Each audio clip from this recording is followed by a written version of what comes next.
आपने मुझे बानर का रूप दिया, इसलिए बानर ही करेंगे किस सहाय तुम्हारी, बानर ही आपकी सहायता करेंगे धरती पर।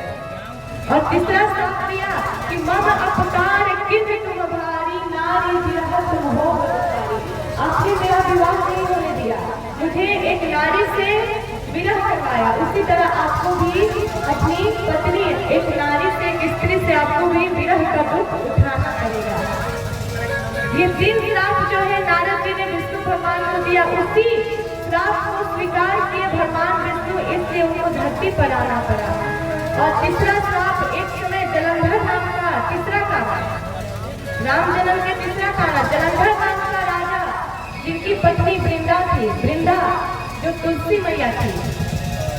जलंधर मर नहीं रहा था, भगवान विष्णु आए जलंधर का रूप धारण करके वृंदा के पास, वृंदा को लगा कि मेरे पति है, लेकिन इधर भगवान विष्णु ने जब वृंदा के पाति दत्त को नष्ट किया तो उधर भगवान शंकर ने जलंधर का वध कर दिया। यहाँ तुलसी मैया ने भगवान विष्णु को कहा कि आप एक पत्थर बन जाइए, शिला बन जाइए, श्राप दिया। बोलिए सियावर रामचंद्र भगवान की जय, जय श्री राम। और फिर भगवान भोलेनाथ ने मैया पार्वती को ये चौथा कारण बताया।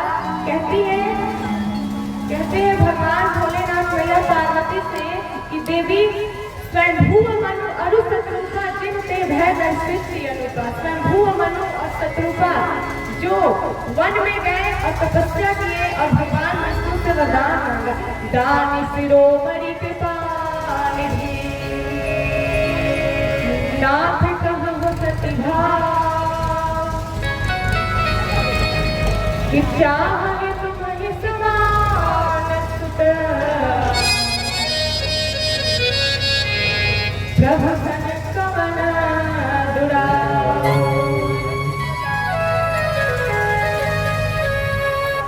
स्वयंभू मनु और शत्रुपा जंगल में गए, तपस्या किए, भगवान विष्णु से कहा कि प्रभु मुझे आपके जैसा दानी शिरोमणि कृपा निधि नाथ कहूँ सत्य भाव, चाहूँ तुम्हें समान सुत प्रभु सन कवन दुराव।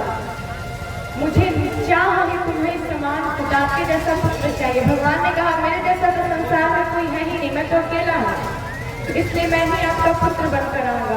वही स्वयंभू मनु और शत्रुपा दोनों दशरथ और कौशल्या बनकर आए और भगवान ने उनके पुत्र बने भगवान श्री राम के रूप में। बोलिए श्री राधे वृंद सरकार की जय, जय श्री राधे राम। और फिर 5वें कारण बताए कि एक प्रताप भानु नाम का राजा था कि विश्वाविदित एक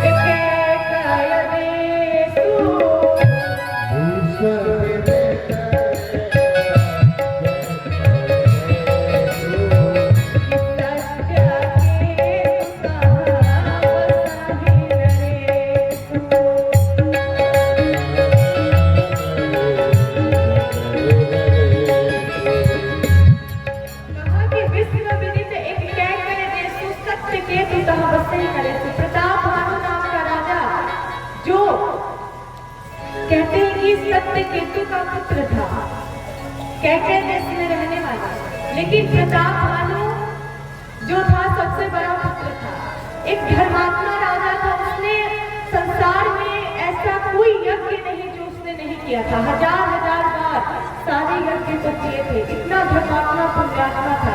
एक समय वो जंगल में गया, उसका एक शत्रु दुश्मन पहले का था जो कपटी मुनि का भेष धारण करके रहता था। जब उसके आश्रम में प्रताप भानु गया तो प्रताप भानु से उसने परिचय पूछा तो प्रताप भानु ने उसने अपना नाम नहीं बताया, कहा कि महाराज मैं कौन हूँ, तो मैं मंत्री हूँ, एक प्रताप भानु नाम का राजा है, मैं उसी का मंत्री हूँ। झूठ बोल दिया उस कपटी मुनि से, लेकिन कपटी मुनि तो जानता था कि प्रताप भानु नाम का राजा है। ऐसे ही बातें करते करते जब रात बीती, सुबह का समय हुआ तो वही प्रताप हम चाहते हैं कि तुम संसार में ब्राह्मणों पर सभी पर विजय प्राप्त करो और इस पृथ्वी के एकमात्र तुम ही राजा बनो, तुम्हारे सभी अधीन हो जाए। जितने ब्राह्मण, वैश्य, क्षत्रिय, शूद्र, ये चारों वर्ण में से 3 वर्ण तुम्हारे अधीन हो जाएगा, लेकिन ब्राह्मणों पर विजय प्राप्त करना सबसे बड़ा कठिन है, बहुत कठिन है। इसलिए तुम प्रतिदिन 1 वर्ष तक तुम ब्राह्मणों को उसके परिवार सहित भोजन करना, और मैं खुद आकर भोजन बनाऊंगा और तुम सबको भोजन परोसना, तो सारे ब्राह्मण तुम्हारे अधीन हो जाएंगे। तो वही कपटी मुनि जो था वही आया और रसोई के रूप में वही जो है रसोई घर में भोजन पकाने लगा, और जब प्रताप भानु ब्राह्मणों को उनके परिवार सहित भोजन परोसने चला, तभी तक आकाशवाणी हुई कि हे ब्राह्मणों, ये भोजन मत करना, क्योंकि इसमें पशुओं का और ब्राह्मणों का मांस मिला हुआ है, इसमें मांस है।